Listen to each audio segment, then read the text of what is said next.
పండక్కి ఉగాది పండక్కి తొలిసారిగా మా కొడుకుని తీసుకొని వచ్చాము ఇక్కడికి. అమ్మమ్మ వాళ్ళ ఇంటికి వచ్చాము.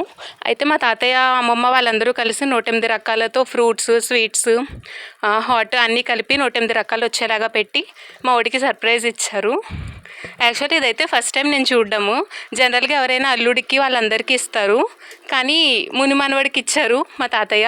చాలా ఆనందంగా ఉంది ఇలా ఇచ్చినందుకు. అందరూ అల్లుడికి చేస్తుంటారు, ఇది మా ముని మనవడు చేసాం సరదాగా కొత్తగా హ్యాపీగా ఉంది. ఉగాది పండుగ సందర్భంగా మా మనవాళ్ళు అల్లుళ్ళు కూతురు సహా అందరూ వచ్చారు. అందరూ హ్యాపీగా ఫీల్ అయ్యారు.